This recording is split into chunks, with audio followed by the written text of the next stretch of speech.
Game na ho mga bossing. Nako, dito muna tayo. Umpisahan ho natin mga boss chief sir ng good news ho, no? Good news. O eto, mga kababayan. No, eto na. O, ayan na nga. Bawat sa kaso bukas yun. Ito. Bakit eto yung good news? Sandali lang. Sino yung nasa gitna? Uy! Wait nga, lakihan ko. Yung karton ni dating Pangulong Duterte. Nasa gitna mga kababayan. Dinadasalan. Tapos, pumalayan lang ang ID. At pinulyan lang Ano pinag-uusapan nila doon?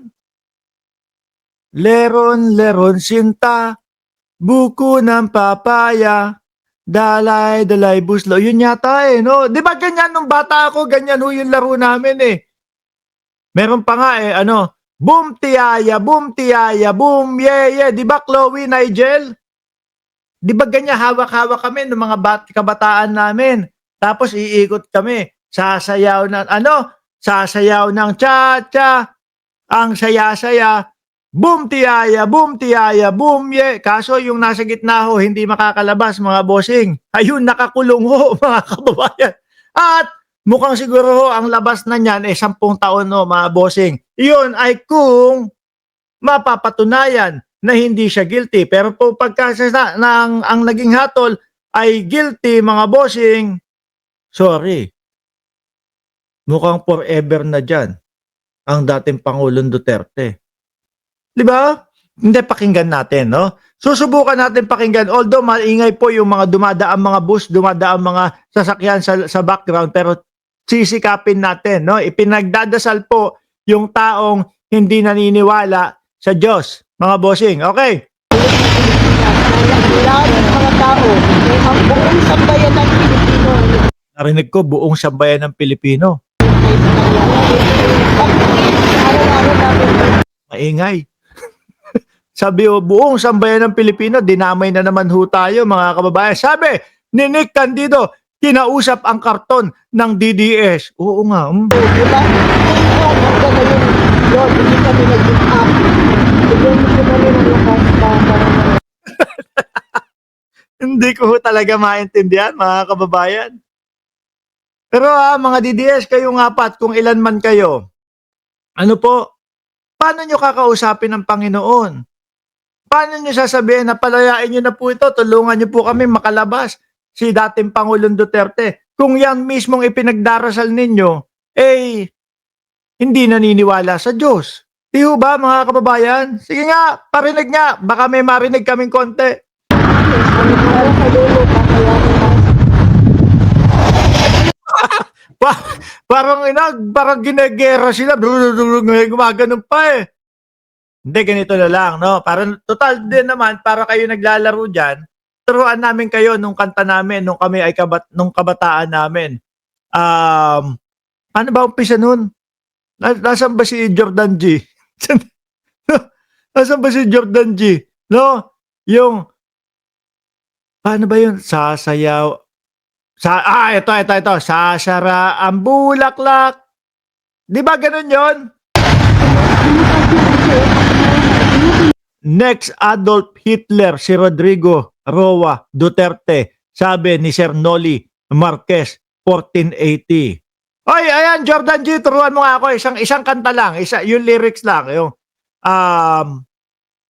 putik na yun, nakakalimutan ko na dahil sa katandaan, 41 anyos na din ho tayo, no?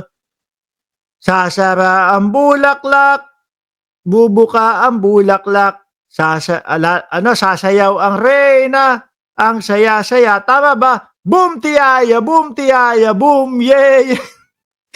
Kasi yung talagang yung karton lang paano yun?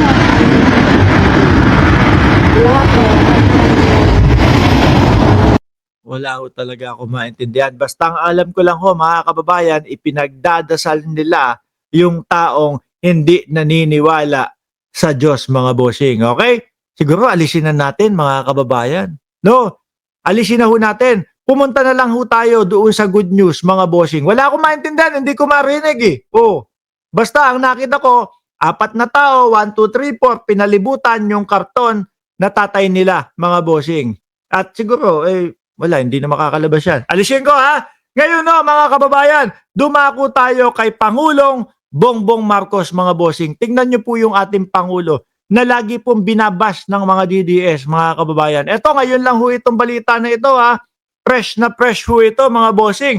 Ang sabi dito, no, hindi na daw muling mababahala yung mga taga Norsagaray, Bulacan ho, mga bossing. Ayan ho. Norsagaray, Bulacan, Nobyembre 28, 2025. O yan, kasama. Si Secretary Vince Dizon ho yun ho, mga bossing. Na ano ba tong proyekto na ito, mga kababayan? Sabi dito, hindi na muling mababahala ang mga pamilya sa biglaang pagkawala ng tubig sa tulong ng Angat Water Transmission Improvement Project Tunnel number 5. Mas pinalakas natin ang daloy ng tubig papunta sa halos 20 milyon Pilipino sa Metro Manila, Bulacan at mga karatig probinsya. Ito'y ang proteksyon natin laban sa tagtuyo, sakuna at aberya sa serbisyo. Oh, kita nyo yan? Mga DDS, hindi ba kayo nagsasawa ng kakabash kay Pangulong Bongbong Marcos? Hindi naman kayo pinapansin.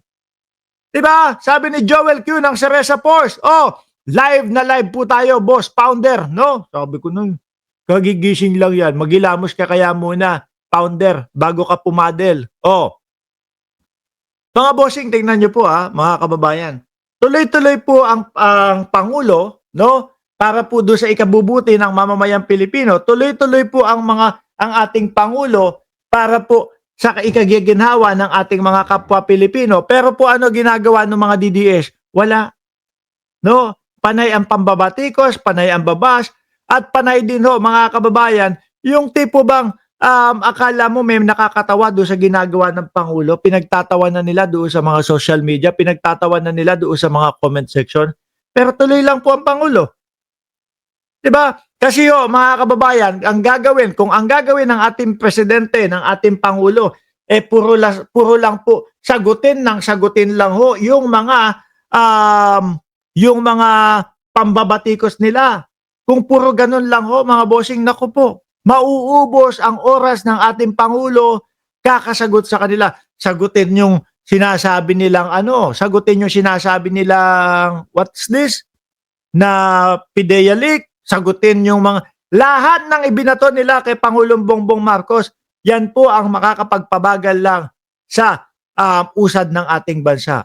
Di yan lang ang inatupag ng ating Pangulo, yung kanilang mga herpulikel test na mga ganyan. O di po ba? Kaya ho ako, mga kababayan, saludo ho ako kay Pangulong Bongbong Marcos. Bakit to? Tuloy-tuloy lang ang kanyang ginagawa at hindi nagpapatinag doon sa mga pambabatikos ng mga DDS.